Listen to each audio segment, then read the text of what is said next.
لمحے ہوتے ہیں کہ جو صدیوں کے اوپر اپنے اثرات مرتب کیا کرتے ہیں۔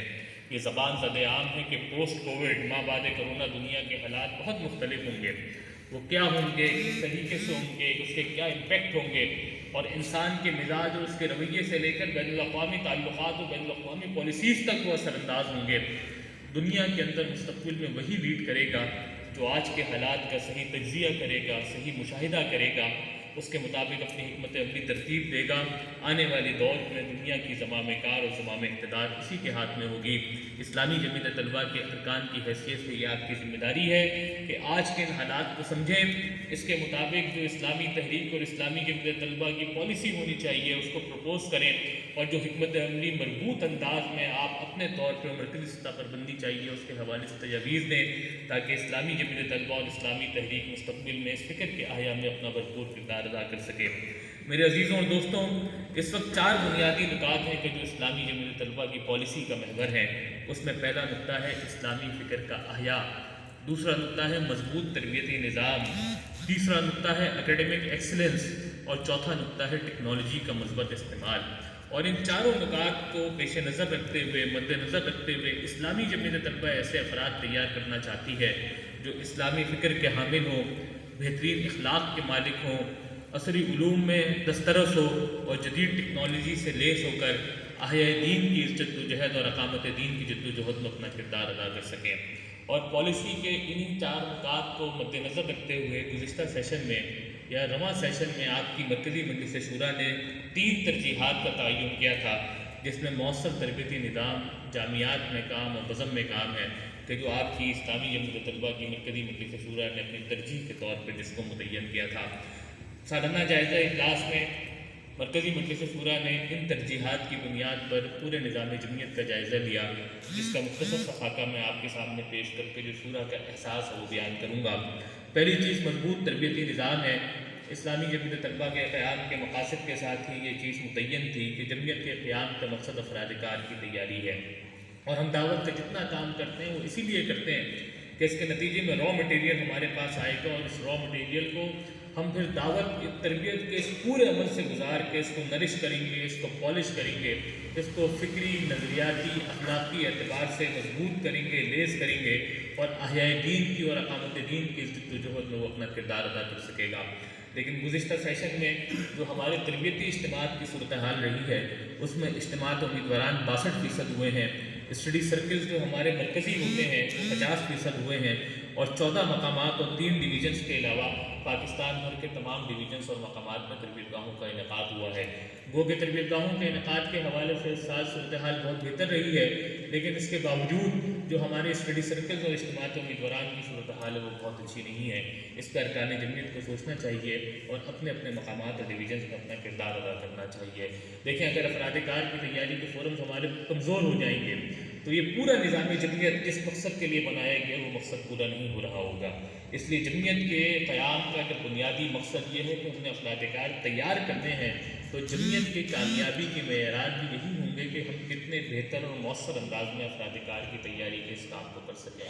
تربیت گاہوں کے حوالے سے مرکزی مجلس شورا کا احساس یہ تھا کہ یہ بہت اچھی بات ہے، یہ پیش رفت اس حوالے سے ہوئی ہے کہ تربیت گاہوں کی تعداد پورے ملک میں بہت غیر معمولی انداز کے اندر بڑھی ہے، لیکن ان تربیت گاہوں کے ایجنڈے کے اوپر، اس کے پروگرامز کے اوپر اثر نو ریویو کرنے کی ضرورت ہے، اور اپنے افراد کی ضرورت کے مطابق روایتی پورے کلچر سے ہٹ کے وہ پروگرامز رکھے جائیں جو ہمارے فرد کی اخلاقی تربیت بھی کریں، فکری تربیت بھی کریں، اور ان کی کیپیسٹی بلڈنگ میں بھی اپنا کردار ادا کر سکیں۔ اور تربیت گاہوں کے اندر بھی ایک اور چیز کہ ان تربیت گاہوں میں محسوس ہوتا ہے کہ کبھی بھیڑ جمع کرنے کی کوشش کی جاتی ہے۔ اسلامی جمعیت طلبہ کی تربیت گاہ کا مقصد کوئی بہت بڑا جلسہ عام کرنا، بہت بڑا اجتماع کرنا، اپنی حاضری کی صورت میں اپنا ٹیکہ بٹھانا نہیں ہوتا، بلکہ تربیت گاہ کا مقصد یہ ہوتا ہے کہ جن متعین افراد کے لیے وہ تربیت گاہ کی جا رہی ہے اور جن مقاصد کے لیے وہ تربیت گاہ کی جا رہی ہے، وہ خاص صلاحیت اس تربیت گاہ کے نتیجے میں اس فرد کے اندر ڈیولپ کر سکیں، اور پھر اس کے نتیجے میں پوری اجتماعی نظام میں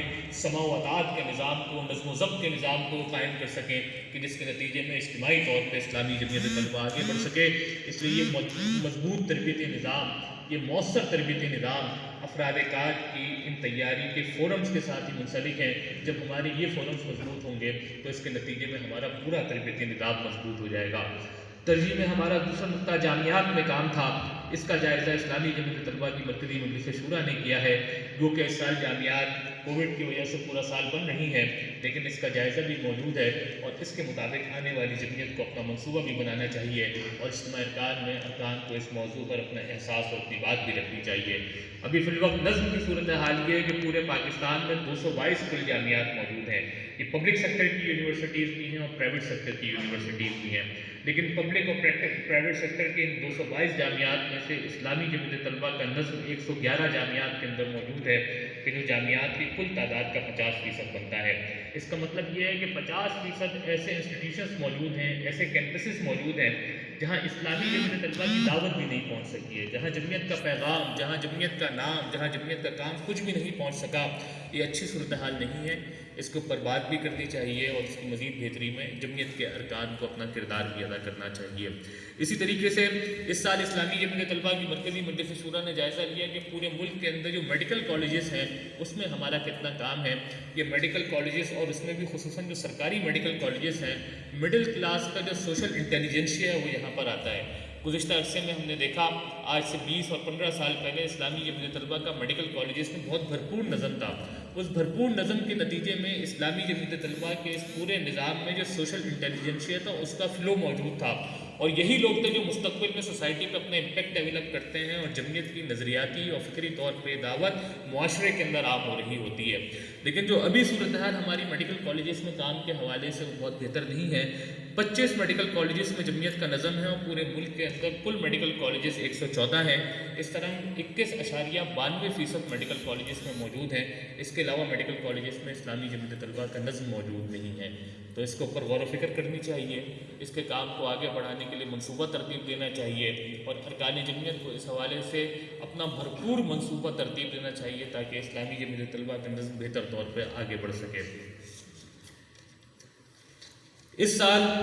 اسلامی جمعیت طلبہ کی ترجیحات میں تیسرا نقطہ بزم میں کام کے حوالے سے تھا، اور یہ بات ہمارے پیش نظر رہنی چاہیے کہ پاکستان کے اندر جتنی بڑی اسٹوڈنٹ پاپولیشن اسکول کے دائرے کی موجود ہے، ہمارا کام بہت محدود ہے۔ ہم کہتے ہیں کہ اللہ تعالیٰ نے جو امکانات ہیں اس کو خدشات میں گھیر کے رکھا ہوا ہے، جب کہیں خدشات آتے ہیں، چیلنجز آتے ہیں، تو اسی کے نتیجے میں ہمارے لیے امکانات کی دنیا بھی روشن ہوتی ہے۔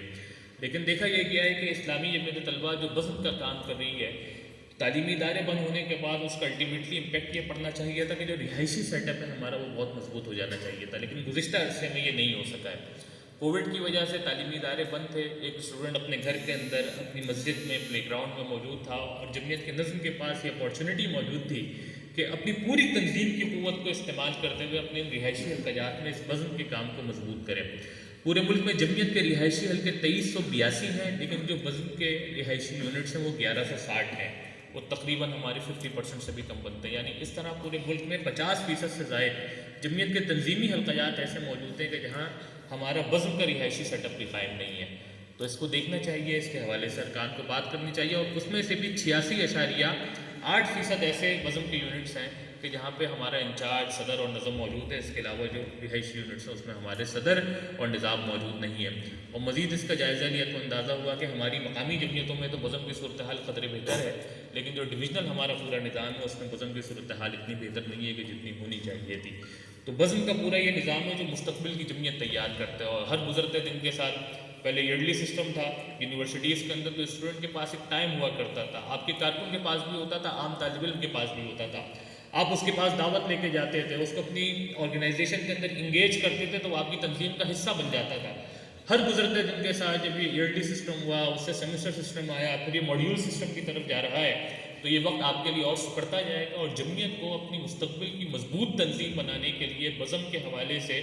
انسانی اور مادی اعتبار سے انویسٹ کرنا پڑے گا۔ اسی انویسٹمنٹ کے نتیجے میں بزم کا کام ہمارے رہائشی یونٹس میں بھی اور تعلیمی یونٹس میں مضبوط ہو سکتا ہے۔ ہماری پالیسی کے جو چوتھا نقطہ ہے وہ ٹیکنالوجی کا استعمال ہے۔ گزشتہ اجتماع میں بھی آپ سے عرض کیا گیا تھا کہ جمعیت نے مینجمنٹ انفارمیشن سسٹم کے قیام کا فیصلہ آج سے 4 سال پہلے کیا تھا، اور مرکزی نظم اس کے اوپر مسلسل فالو اپ اور کوشش کر رہا ہے، اور ہم یہ چاہ رہے ہیں کہ سسٹم کسی طریقے سے ہماری آرگنائزیشن میں امپلیمنٹ ہو جائے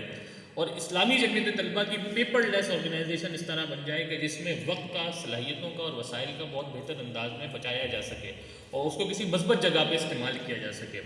لیکن باوجود بہت ساری کوششوں کے یہ مینجمنٹ انفارمیشن سسٹم اس میں کوئی بہت زیادہ پیش رفت نہیں ہو سکی، اور اس میں اصل جو مسئلہ ہے وہ ہماری ذیلی تنظیموں کا رسپانس کا ہے۔ اگر آپ کا رسپانس بہتر ہوگا تو اسلامی جمعیت طلبہ کا یہ مرکزی نظام پوری تنظیم میں اس کو بہتر انداز میں امپلیمنٹ کر سکے گا، اور یہ جو رپورٹوں کے کاغذوں والے کلچر اور چکر ہیں، اور جو اوپر سے لے کر نیچے تک سرکولرز کا آنا اور اس کا جانا ہے، اور خطوط کا آنا اور جانا ہے، یہ سارے کے سارے اس مینجمنٹ انفارمیشن سسٹم کے اوپر کنورٹ ہو جائیں گے، اور اس میں معلومات کی رسائی، اطلاع اور یہ ساری چیزیں، فیصلوں کی رسائی نیچے تنظیم تک آسان ہو جائے گی، اور نیچے سے لے کر اوپر تک پوری تنظیم آپس میں الائن ہو جائے گی، اور جو فیصلہ جمعیت کا مرکزی نظم و شورا کر رہا ہوگا وہ بہت آسانی کے ساتھ جمعیت کے ذیلی نظام تک منتقل کیا جا سکے گا۔ یہ وہ آپ کی پالیسی کے 4 نکات ہیں، یہ 3 ترجیحات ہیں کہ جس کے حوالے سے اسلامی جمعیت طلبہ کی مرکزی مجلس شورا میں جو جائزہ آیا وہ جائزہ میں نے آپ کے سامنے پیش کر دیا ہے۔ میری خواہش ہوگی کہ انہی پالیسی کے نکات کے گرد ہماری اجتماعات ارکان کی ڈیبیٹس اور ہمارے اجتماعات ارکان کے سوالات گھومنے چاہیے، کیونکہ یہ اجتماعات ارکان حقیقت میں پالیسی سازی کا کام کر رہے ہوں، اور پالیسی سازی کے نتیجے میں جو تنظیم میں اس کی امپلیمنٹیشن مطلوب ہے، ہمارے تنظیمی نظام، ہمارے اجتماعات ارکان اور ہمارا نظام اجتماعیت پھر اس کو فیسیلیٹیٹ کرنے میں اپنا کردار ادا کر رہا ہو۔ عزیزوں، دوستوں اور ساتھیوں، یہ تو وہ 4 نکات تھے کہ جو ہم نے تنظیم کی کامیابی کے معیار کے مطابق آپ کے سامنے بیان کیے ہیں، اور یقیناً تنظیم کی کامیابی کا معیار ہم اس کی پالیسی کے نتیجے میں پیش رفت کو دیکھیں گے، لیکن میں ارکان جمعیت سے 2 اختتامی بات کر کے اجازت چاہوں گا۔ گو کہ یہ اسلامی جمعیت طلبہ کے 68ویں سالانہ اجتماع کا یہ پہلا خطاب ہے، لیکن اسلامی جمعیت طلبہ کے سیشن کا یہ اختتامی خطاب ہے، اور اختتامی خطاب کے موقع پہ میں ان ساتھیوں کے لیے دعا گو ہوں کہ جنہوں نے پورا سال اقامت دین کے اس رستے میں کوشش کی، محنت کی، اپنے آپ کو کھپایا، اپنے آپ کو لگایا، اپنی ساری صلاحیتیں جنت کے حصول میں اور جہنم سے بچنے کے لیے لگا دی ہیں۔ ان کے دل کے اندر یہ چنگاری موجود تھی کہ کسی طریقے سے اپنے آپ کو جہنم کے رستے سے ہٹا کر جنت کے رستے کے اوپر لے کر چلنا ہے، اور ان کی مثال ایسی تھی کہ گویا دن میں گھوڑے پہ سوار اس مجاہد کی طرح ہیں کہ جو اپنے پاؤں کو اللہ کے راستے میں غبار آلود کرتے ہیں، اور رات میں اس راہب کی طرح ہیں کہ جو اللہ کے حضور کھڑے ہوتے ہیں، گڑ گڑاتے ہیں، اس سے استغفار طلب کرتے ہیں، اس سے معافی مانگتے ہیں، اس سے اپنی صلاحیتوں میں اضافے کی دعا کرتے ہیں، اس سے اپنے راستے میں موجود مشکلات کے ہٹنے کی دعا کرتے ہیں۔ میں دعا گو ہوں کہ اللہ تعالیٰ ان کی اس جدوجہد کو قبول فرمائے، لیکن میں کبھی اپنا جائزہ لیتا ہوں تو مجھے لگتا ہے کہ شاید میری مثال تو اس روزے دار کی حیثیت سے ہے کہ جس کو روزے سے بھوک اور پیاس کے سوا کچھ نصیب نہیں ہوتا، یا اس رات کو جاگنے والی کی حیثیت سے ہے کہ جس کو رت جگے کے سوا کچھ نصیب نہیں ہوتا۔ رکنیت کا حلف تو میں نے بھی پڑھا ہے، کام تو میں بھی کرتا ہوں، پاؤں غبار آلود تو میرے بھی ہوتے ہیں، راتوں کو اٹھ کے دعائیں تو کبھی میں بھی کر لیتا ہوں، لیکن ذرا اپنا جائزہ لیں، اور میں اپنا جائزہ لیتا ہوں۔ یہ چنگاری جو جنت کے حصول کی اور جہنم سے بچنے کی چنگاری ہے، وہ ہمارے اندر جلی ہے کہ نہیں جلی ہے؟ اگر وہ چنگاری ہمارے دل کے اندر موجود ہوگی تو جتنی کوشش کر رہے ہیں یہ اللہ رب العالمین کے حضور قبول ہوگی، مقبول ہوگی، لیکن اگر یہ چنگاری ہمارے دل کے اندر موجود نہیں ہوگی تو یہ کاوشیں اللہ کے حضور شاید مقبول نہ ہو، تو اور ہم سب کچھ کر کے بھی خالی دامن لے کے اپنے رب کے حضور پیش ہو جائیں گے، اور ہم سے بڑا بد نصیب کون ہوگا کہ جس نے اپنی جوانی، اپنی صلاحیتیں، اپنا سب کچھ اس راستے کے اندر لگایا، لیکن یہاں سے اللہ کی رضا، اس کی مغفرت اور اس کی رضا کو لے کر نہیں جا سکے۔ اور آخری بات یہ ہے کہ جس طرح میں نے کہا کہ گزشتہ اجتماع ارکان سے رخصت ہوتے ہوئے ہمارے ذہن میں یہ نہیں تھا کہ آنے والے حالات میں اور آنے والے سال میں کیا ہونے جا رہا ہے، کووڈ کے پورے اثرات پوری دنیا کے اوپر موجود تھے، لیکن اسلامی تحریک اور خصوصاً اسلامی جمعیت طلبہ بھی اس پورے سال میں اپنے بہت ہی محبت کرنے والے بزرگوں سے محروم ہو گئی۔ میں بھی اجتماع میں آ کے بیٹھا تو میاں مقصود صاحب گفتگو کر رہے تھے، اور میرے ذہن میں بالکل فلیش بیک ہوا، یہ آیا کہ گزشتہ سالانہ اجتماع میں پہلا درس قرآن ہمارے بہت ہی محبوب مربی عبدالغفار عزیز صاحب دے رہے تھے، اور کس طرح وہ ہماری تربیت کر رہے تھے، ہمیں تاکید کر رہے تھے کہ اذکار کیا کریں، اللہ رب الاذکار کا اہتمام کیا کریں، اللہ رب العالمین سے اپنے تعلق کو مضبوط کریں۔ اس سے تھوڑا آگے بڑھے تو ہمارے بہت ہی محبوب مربی سید منور حسن صاحب اس دنیا سے رخصت ہو گئے۔ اس سے مزید آگے بڑھے تو سیشن کے مکمل ہونے سے چند ہی دنوں پہلے حافظ سلمان بٹ صاحب اس دنیا سے رخصت ہو گئے۔ ڈاکٹر حمید اللہ ملک صاحب پنجاب جمعیت کے ناظم رہے ہیں، وہ اس دنیا سے رخصت ہو گئے، سابق ناظم اعلیٰ ڈاکٹر مراد علی شاہ صاحب اس دنیا سے رخصت ہو گئے۔ اس دنیا کی تو حقیقت واقعتاً ایسی ہے کہ سب آئیں اور سب نے چلے جانا ہے، لیکن میں اسلامی جمعیت طلبہ کے نظم کی حیثیت سے اور اس کے نظام کے تناظر میں بولوں گا کہ گزشتہ سال اسلامی جمعیت اللہ رب العالمین نے اسلامی جمعیت طلبہ کی سرپرستی کرنے والے، اس سے محبت کرنے والے، اس کا درد اپنے دل میں رکھنے والے ان تمام بزرگوں کو اپنے پاس بلا لیا ہے۔ اور منور صاحب کے انتقال کے بعد اگر میں حال دل بیان کروں تو میرے جسم کے اوپر ایک جھرجھری سی تاری ہوتی رہی ہے کہ اللہ جمعیت کی سرپرستی کرنے والا کون ہوگا، کہ جو رہنمائی بھی کرتے تھے، جو ہمارے لیے حالات کو سازگار بھی بنایا کرتے تھے، جو تعاون بھی کرتے تھے۔ اور سید منور حسن صاحب کے بارے میں یہی بولوں گا کہ وہ کئی اجتماعیتوں سے اور تحریکوں سے اور تنظیموں سے اور اداروں سے وابستہ رہے، لیکن اگر وہ فنا فی اللہ تھے تو وہ فنا فی الجمعیت تھے۔ مجھے نہیں معلوم کہ کبھی کوئی ایسا موقع آئے کہ اسلامی جمعیت طلبہ کو ضرورت پڑی ہو اور ہم نے مڑ کے دیکھا ہو یا آگے دیکھا ہو تو مسکراتا ہوا سید منور حسن کا چہرہ نظر نہ آیا ہو۔ لیکن یہ اللہ رب العالمین کا نظام ہے کہ اللہ تبارک و تعالیٰ نے اس دنیا میں انسانوں کو بھیجا ہے، وہی انسانوں کو بلا لے گا، اور اللہ تبارک و تعالیٰ کا ہی اس اجتماعیت کے اوپر ہاتھ ہے۔ کوئی ایک سید منور حسن نہیں تو شاید اس اجتماعیت کی سرپرستی اور رہنمائی کے لیے کوئی اور سید منور حسن پیدا ہو جائے۔ لیکن ارکان جمعیت کے لیے جو سوچنے کا عمل ہے، یہ وہ لوگ ہیں کہ جنہوں نے اپنا سب کچھ اس راستے میں قربان کیا، اپنا سب کچھ اقامت دین کی جدوجہد و تحریک کے لیے لگا دیا۔ ان سے زیادہ قابل بندہ کوئی نہیں ہوگا۔ دنیا بنانا چاہتے تو شاید دنیا ان کو ہاتھوں ہاتھ لے لیتی، لیکن سارا علم حاصل کر لینے کے بعد، ساری صلاحیتیں ڈیولپ کرنے کے بعد اپنے آپ کو اقامت دین کی اس تحریک کے لیے وقف کر دیا۔ اب یہ میری اور آپ کی ذمہ داری ہے۔ اللہ تبارک و تعالیٰ نے اقامت دین اور احیاء دین کی اس تحریک کی ذمہ داری ہم جیسے ناتواں لوگوں کے ہاتھوں میں دے دی ہے، کمزور لوگوں کے ہاتھوں میں دے دی ہے، ہمارے ناتواں کندھوں کے اوپر دے دی ہے۔ اب یہ ہماری ذمہ داری ہے کہ اقامت دین کی اس تحریک کو، احیاء دین کی اس جدوجہد کو جاری رکھیں، اور اپنا سب کچھ جس طرح ہم نے رکنیت کا حلف اٹھاتے ہوئے پڑھا ہے کہ قل ان صلاتی و نسکی و محیایا و مماتی للہ رب العالمین، کہ بے شک میری نماز، میری قربانی، میرا جینا اور مرنا سب کچھ اللہ رب العالمین کے لیے ہے۔ اپنا سب کچھ اس راستے کے اندر لگائیں، اپنا سب کچھ اس راستے میں کھپائیں، اپنا سب کچھ اللہ رب العالمین کے حوالے کریں، اور اس دنیا میں نہ اس سے کوئی ستائش کا، نہ کوئی صلح کی توقع رکھیں، اس سے کچھ مانگے تو اس کی رضا مانگے، اور آخرت میں اس کی جنتیں مانگے۔ اللہ تبارک و تعالیٰ سے دعا ہے کہ ہم سب کو حسن عمل کی توفیق عطا فرمائے، اور اس اجتماع کو پورے نظام جمعیت کے لیے باعث خیر و برکت بنائے۔ وآخر دعوانا الحمد للہ رب العالمین۔